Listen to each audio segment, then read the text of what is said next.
तो घर में आलू के पराठे तो सभी को पसंद होते हैं।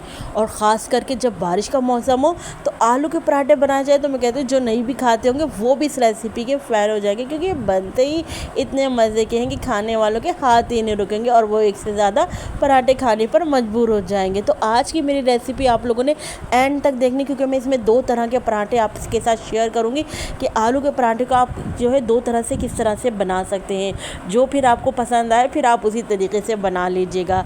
तो सबसे पहले बिस्मिल्लाहिर्रहमानिर्रहीम, अस्सलाम वालेकुम। मैं हूँ समरीन अकमल। मैं आपको अपने चैनल दहेली के जायके में वेलकम करती हूँ। उम्मीद करती हूँ आप सब लोग खैरियत से होंगे। तो दहेली के जायके में आज की रेसिपी बड़ी ज़बरदस्त होने जा रही है। तो इसके लिए सबसे पहले आप लोगों ने क्या करना है, रेसिपी को तो लाइक अभी से ही कर दीजिए। साथ के साथ जिन लोगों ने अभी तक दहेली के जायके को सब्सक्राइब नहीं किया तो काइंडली सबसे पहले आप लोग दहेली के जायके को सब्सक्राइब कर लीजिए। बेल के बटन को तो ज़रूर प्रेस कीजिएगा, क्योंकि इससे मेरी हर नई आने वाली यमी यमी टेस्टी रेसिपी आपको फौरी देखने को मिलेगी। रेसिपी को अपने फ्रेंड फैमिली में लाजमी शेयर भी किया करें। आप सबका बेहद शुक्रिया। तो चलिए मज़ेदार सी टेस्टी सी रेसिपी बनाना स्टार्ट कर लेते हैं, आलू भरे पराठे। तो आलू भरे पराठे बनाने के लिए ना सबसे पहले यहाँ पर मैंने आधा किलो जो है वाइट आटा ले लिया है, और यहाँ पर मैं शामिल कर रही हूँ हाफ़ टेबल स्पून नमक शामिल कर रही हूँ। साथ में मैं यहाँ पर शामिल कर दूँगी पिसी हुई चीनी। तो 1.5 टेबल स्पून यहाँ पर मैंने पिसी हुई चीनी डाल दी है। अब इन तमाम ड्राई इंग्रेडिएंट्स को अच्छे से हमने मिक्स कर लेना है। अगर आप लोग मैदे से चाहें तो मैदे से भी बना सकते हैं, और अगर आप चाहें तो घर के आम नॉर्मल आटे से भी बना सकते हैं इस रेसिपी को। अच्छा जी, तमाम इंग्रेडिएंट्स मिक्स करने के बाद अब मैं यहाँ पर जो है आधा कप दूध शामिल कर रही हूँ। यहाँ पर हमने आधा कप दूध शामिल कर लेंगे। इसके अलावा मैं साथ में ही शामिल कर दूँगी आधा कप पानी का। तो यहाँ पर हमने नॉर्मल टैप वाटर ले लिया है, तो इसको भी मैंने थोड़ा सा रोक लिया है, सारा एक साथ डाला, क्योंकि अब हम इन सबको एक साथ यकजान कर लेते हैं ना।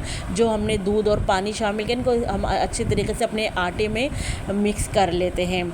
थोड़ा थोड़ा पानी डालते जाएंगे और उसी तरह हम नॉर्मली आटा गूंथते जाएंगे जैसे हम अपने घर की रूटीन का आटा गूंथते हैं। अच्छा, इसकी डो ना बहुत ज़्यादा हार्ड हो ना बहुत ज़्यादा सॉफ्ट हो, ठीक है। अच्छा देखिए, इस तरह से मैं थोड़ी देर ठहराने के लिए रख दिया था, तकरीबन 10 मिनट के लिए ना। उसके बाद जब आप आटा गूंदेंगे तो बहुत अच्छा आपका आटा गूंदेगा, बहुत लचकदार आटा गूंदेगा। तो 10 से 15 मिनट के लिए बीच में ज़रूर रेस्ट दीजिएगा पानी डालने के बाद। अब दोबारा से हम जैसे नॉर्मल आटा गूंथते हैं इस तरह से मुक्कियाँ लगा के आटे की, इसी तरह से हमने आटा जो है गूंथ लेना है। अच्छा जी, यहाँ पर देखिए मैं थोड़ा सा ऑयल का भी इस्तेमाल करूँगी। तो यहाँ पर मैंने देखिए तकरीबन 2 टेबल स्पून के करीब यहाँ पर ऑयल शामिल कर लूँगी एक साइड पे, और इसको फिर दोबारा से टर्न करके पीछे जो साइड है यहाँ पर भी इसी तरह से ऑयल डाल दूँगी। ऑयल डालते जाएंगे और यहाँ पर हम गूंथते जाएंगे। तो उसके बाद आप देखिएगा माशाल्लाह बहुत अच्छा सॉफ्ट हमारा आटा लचकदार गूंथ जाएगा। जितना आटा आपका अच्छा गूंदा हुआ होगा उतना ही आपके पराठों का रिज़ल्ट आपको बहुत अच्छा मिलेगा। तो देखिए यहाँ पर हमारा आटा गूंथ गया है। ये मैं देखिए आपको दिखा रही थी कि कितना सॉफ्ट यहाँ पर हमारा आटा गूंदा है। चलिए जी, अब आप इसको कवर करके रख दीजिए। मैं यहाँ पर शॉपर में डालकर आटे को रख दूँगी फ्रिज में, और इसको तकरीबन हम 15 मिनट का रेस्ट देंगे। इतने आ जाते हैं हम इसकी फिलिंग तैयार कर लेते हैं ना। तो यहाँ पर मैंने तकरीबन 3 से 4 अदद आलू लिए थे, उनको बॉईल कर लिया। पहले पील किया, पील करने के बाद मैंने बॉईल कर लिया। बॉईल करने के बाद इस तरह से मैं मैश कर रही हूँ। अच्छा, यहाँ पर हमने आलू को अच्छे से मैश करना है, कोई आलू का चंक्स नहीं रहना चाहिए। फिर क्या होगा, जब आप इनको बेलेंगे तो फिर वो फट जाएंगे। तो अच्छी तरीके से हमने आलूओं को ना मैश कर लिया है। अच्छा, यहाँ पर मैं अब आलू की फिलिंग का पकाऊंगी ना, तो उसके लिए मैंने क्या किया, हस्बे ज़रूरत ऑयल लिया, उसमें थोड़ा सा हाफ़ टी स्पून ज़ीरा डाला, और हाफ़ टेबल स्पून मैंने जो है लहसुन अदरक का पेस्ट डाला। ज़ीरा और लहसुन अदरक के पेस्ट को मैं ऑयल में फ्राई कर रही हूँ। जैसे ही दोनों चीज़ें फ्राई हो जाएंगी ना, तो मैं यहाँ पर थोड़ा सा पानी डाल दूँगी ताकि ये जो है जले नहीं ना। अच्छा जी, हम थोड़ा सा पानी डाला। इसके बाद मैं यहाँ पर शामिल कर दूँगी स्पाइस में मैंने हाफ़ टेबल स्पून मैंने लाल कुटी हुई मिर्च शामिल करी है। साथ में अच्छे कलर के लिए यहाँ पर मैंने जो है हाफ़ टी स्पून जो है हल्दी शामिल कर दी है। इसके अलावा हम यहाँ पर शामिल कर देंगे नमक। तो नमक यहाँ पर मैं शामिल कर दूँगी हाफ़ टेबल स्पून ना। बाद में आप चेक कर लीजिएगा, पहले आप कम ही डालें, ताकि कम हो तो और ऐड कर लीजिएगा, ठीक है। तो यहाँ पर मैंने हाफ़ टेबल स्पून नमक ऐड कर लिया। आप अपने टेस्ट के अकॉर्डिंग नमक डाल दीजिएगा। साथ में हाफ़ टी स्पून मैंने यहाँ पर पिसा हुआ भुना हुआ ज़ीरा शामिल कर दिया है। इसके अलावा मैं यहाँ पर शामिल कर दूँगी साबुत धनिया, जिसको मैंने कूट लिया। तो ये कूटा हुआ साबुत धनिया है शामिल करूँगी, लेकिन अभी जो मैंने शामिल किया है, ये मैंने शामिल किया है यहाँ पर पिसी हुई खटाई शामिल करी है और अब मैंने शामिल किए हैं साबुत धनिया को कूट कर शामिल करा। तो दोनों चीज़ें हमने हाफ टी स्पून शामिल करी हैं, पिसी हुई खटाई भी और पिसा हुआ जो है कुटा हुआ धनिया भी, दोनों हाफ टी स्पून है। अब इस मसाले को अच्छे से हमने मिक्स कर लेना है, यानी भुनाई कर लेनी है, ताकि मसाले का जो स्पाइस हमने डाले उसका कच्चापन दूर हो जाए।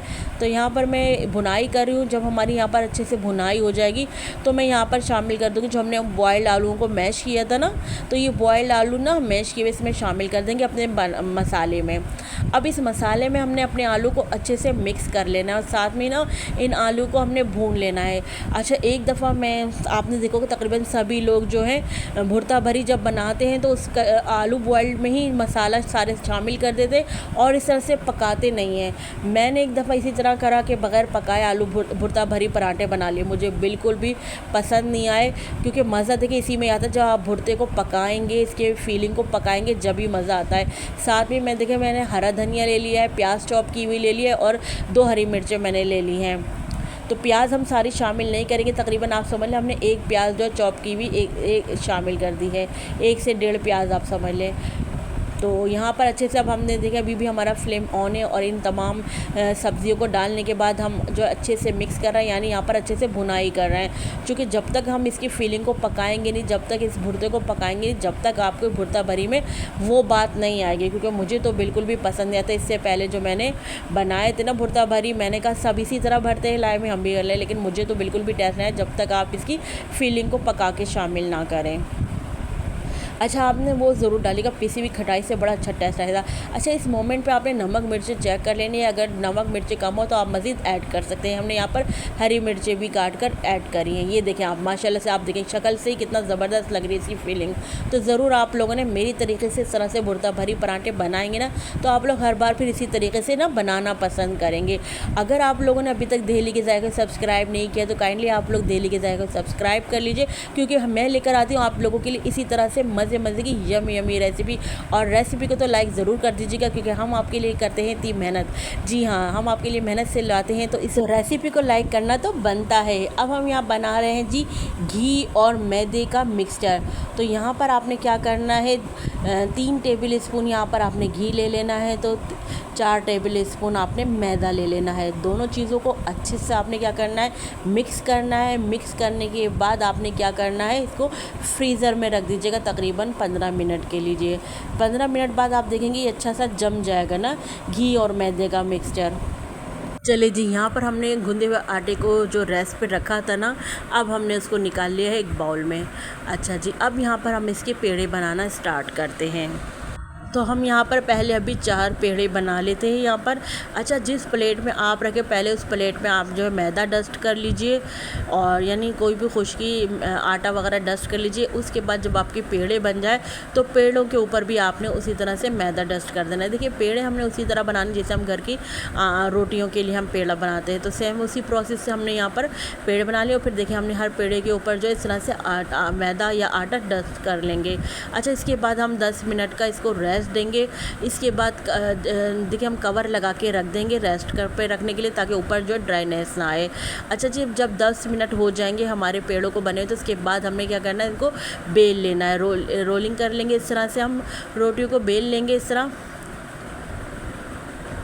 जब हम रोटी को इस तरह से बेल लेंगे ना, तो फिर जो हमने मैदा और जो घी का मिक्सचर बनाया था ना, वो इस पर हम इस तरह से अप्लाई कर देंगे। देखिए, इस तरह से फैला देंगे अच्छे तरीके से, पूरी हमने रोटी पर इस तरह से फैला देना है। एक तरीका मैं आपको ये दिखा रही हूँ और एक दूसरा तरीका फिर मैं आपको दिखाऊंगी। पहले ये तरीका देख लें। अच्छे तरीके से हमने घी और मैदा वाले मिक्सचर को हमने अपने जो है रोटी पर जो है इस तरह से फैला लिया, अच्छी तरीके से लगा लिया है। इसके बाद अब आपने क्या करना है, ऊपर साइड से लेके इधर टर्न कर देना है और नीचे वाले साइड को भी ले जाके आपने इस तरह से यहाँ पर फोल्ड कर देना है। ठीक है, इसके बाद आपने क्या करना है, इसको लंबाई की तरफ इस तरह से यूँ रुक कर लीजिएगा और हल्का सा मैदा डस्ट कर लीजिए। और उसके बाद आपने क्या करना है, इसको इस तरह से बेल लीजिए।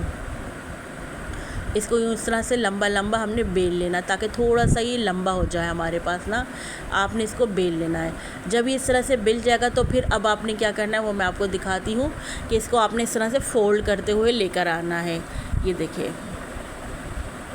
नीचे तक ना आपने इसको इस तरह से रोल करते हुए लेकर आना है। फिर आपने क्या करना है, इसकी ना बीच में से कटिंग कर लेंगे। तो जब हम बीच में से कटिंग कर लेंगे तो एक पेड़े के ये 2 पेड़े इस तरह से बन जाएंगे ना। तो आप देखें ये इस तरह से इसके लेयर्स देखें, इस तरह से बहुत सारी इसकी लेयर्स बन गई हैं। अब हम क्या करेंगे, अब हम इसको लेंगे, एक पेड़े को इस तरह से हाथ से प्रेस करके दबा लेंगे, इस तरह दबा लेंगे। इसके बाद हम दूसरे वाले पेड़ को भी, जो हमने कटिंग करती दूसरे वाले पार्ट को भी इसी तरह से आपने दबा लेना है, ठीक है। अब इसके बाद हम इनको जो है बेल लेंगे, दोनों पेड़ों को इस तरह से बनाने के बाद अब हम इनको बेल लेंगे। अच्छा, आप साइज़ अपने हिसाब से रख लीजिएगा, जितना साइज़ आपको रखना हो पराठे का। वैसे आपको पता है पराठे जो हैं ज़्यादा पतले नहीं होते हैं, इनको थोड़ा सा मोटा ही रखा जाता है। चलें जी, दोनों पराठों को हमने जो है, दोनों रोटियों को हमने बेल लेना है। एक हमने रोटी बेल ली, दूसरा जो हमने पेड़ा बनाया था ना, इसका दूसरा पार्ट जो हमने कटिंग करी थी ना, तो दूसरा वाला भी अब हम बेल लेंगे। जब हम दोनों बेल लेंगे तो फिर अब हम इसमें जो हमने भुर्ता बनाया था ना, अपना आलू के भुर्ते की जो फिलिंग हमने बनाई थी, उस फिलिंग को अब हम इसके ऊपर रोटी के ऊपर अपने जो है रख देंगे। जितना आपको रखना हो उस हिसाब से आपने यहाँ पर फिलिंग को भर लेना है। तो चलें, यहाँ पर मैं जो है भुर्ते को जो इसकी फिलिंग है, इसको अच्छे से हम अपनी रोटी पर फैला लेंगे। तो देखिए अच्छे तरीके से हमने फुल भर लिया है इसको, इस तरह से प्रेस कर दिया अपनी रोटी के ऊपर फिलिंग को। उसके बाद जो आपने जो इसके किनारे ना, उसको पानी से इस तरह से लगा लीजिए। पानी लगाने से मकसद जो होगा, जब आप दूसरी रोटी डालेंगे तो इसके ऊपर अच्छे से चिपक जाएगी और आपकी फिलिंग जो है वो फिर बाहर नहीं आएगी। तो आपकी मर्ज़ी है, आप चाहे तो इस तरीके से पानी से लगा लीजिए, नहीं तो बग़ैर पानी के भी आप कर सकते हैं। पानी से लगा लेंगे तो ज़्यादा बेटर रहेगा। देखिए फिर दूसरी वाली जो हमने रोटी बेली थी ना, उसको इसके ऊपर रख देंगे और इस तरीके से आपने क्या करना है, इनको जो है बंद कर लीजिए।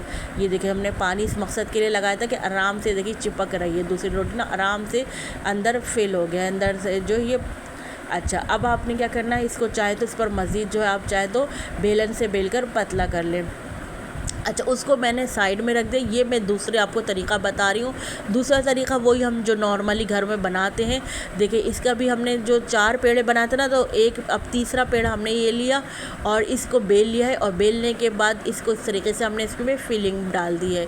इसमें हमने लेयर्स नहीं लगाई है, बगैर लेयर लगाए जैसे हम घरों में आम रोटी बनाते हैं या पराठे बनाते हैं, उस तरह करना है। इसमें भी हमने फिलिंग भरी, इसके भी साइडों में हमने पानी लगाया और जो चौथा पेड़ा जो बना हुआ था उसको भी हमने बेल के रख लिया और उसको चौथे पेड़े को भी इस तरह से बेलने के बाद तीसरी रोटी के ऊपर इस तरह से कवर करके रख दिया। इस तरीके से कवर कर लिया, अच्छी तरीके से चिपका दिया। फिर हमने यहाँ पर इसको बेल लिया ताकि जो भुर्ता है, हमने जो फिलिंग है वो हर तरफ साइडों कोनों तक पहुँच जाएगी। इस तरह बेलने से ये होता है। चलें जी, तवे को मैंने गर्म करने के लिए रख दिया था। दोनों पराठे हमारे रेडी हो गए हैं और तवा हमारा गर्म हो गया है जी। बिस्मिल्लाह पढ़ के हमने जो है अपनी बिली हुई पराठे को, अपनी बिली हुई रोटी को इसके ऊपर डाल दिया है। नीचे वाले साइड को हमने सिकने देना है, थोड़ा सा इस पर हल्का सा नीचे से जो है रोटी को पकने देंगे। ऊपर वाले जो हमारा हिस्सा है, इस पर मैं यहाँ पर ऑयल शामिल कर दूँगी। आप चाहें तो घी भी डाल सकते हैं, घी वाले पराठे भी बना सकते हैं। मैं यहाँ पर ऑयल डाल रही हूँ। अच्छा जी, आप लोग कहेंगे कि हमने इस कच्चे उसके ऊपर डाल रहे हैं, तो देखिए आपकी मर्ज़ी होती है। पकाने का मकसद क्या होता है कि आपका घी या ऑयल वो कम ले। पका हुआ जब रोटी होगी ना ऊपर नीचे से, तो घी और या ऑयल कम लेती है अपने ऊपर। अच्छा, आप देख रहे हो यहाँ स्पून की मदद से प्रेस करना ज़रूरी है। जितना आप प्रेस करोगे उतना ही आपके पराठे पे बहुत अच्छा कलर आएगा, सुनहरी गोल्डन पराठा आपका तैयार होगा। तो देखिए मैं आपको दिखाऊंगी भी कि हमारा पराठा देखिए माशाल्लाह से कितना सुनहरी गोल्डन सा बनकर तैयार होगा। तो देखिए आपने प्रेस करना ज़रूरी है। ये देखिए माशाल्लाह से आप हमारे पराठे का कलर देखें, तो आपने प्रेस स्पून से ज़रूर करना है। जैसे मैं आपको करके दिखाती हूँ, तो कलर देखिए माशाल्लाह से कितना अच्छा है। नीचे वाले साइड को भी इसी तरीके से हम कलर दे लेंगे। नीचे भी हम क्या करेंगे, ऑयल डाल देंगे इस तरह से। देखिए नीचे के साइड पर भी हमने ऑयल डाला और नीचे भी इस तरह से हमने गोल्डन सुनहरा कलर देके दोनों साइडों को हमने पका लेना। चले, अच्छा आपने ये काम क्या किस पे करना है, मीडियम टू लो फ्लेम पर आपने ये काम करना है जी। एक हमारा पराठा तैयार हो गया है। दूसरा पराठा हम आपको दिखाते हैं। माशाल्लाह से आप कलर देखें क्या खूबसूरत कलर आया। एक तो हमने इसमें चीनी का इस्तेमाल किया, पिसी हुई चीनी हमने आटा गूंदे में डाली। एक तो ये कमाल इसका कलर अच्छा आने का। दूसरा क्या है, हमने स्पून की मदद से इसको दबा के बनाया तो अच्छा कलर आया। दूसरा पराठा जो हमने बलदार बनाया था लेयर वाला, वो हम यहाँ पर शामिल कर रहे हैं। ये दूसरा लेयर वाला पराठा हम फ्राई करने जा रहे हैं। इसको भी आप देख रहे हो स्पून की मदद से हम प्रेस करते जा रहे हैं। तो आप देखिए माशाल्लाह से कितना अच्छा कलर आया। प्रेस करने से ये होता है कि कलर बड़ा अच्छा आ जाता है आपके पराठों का।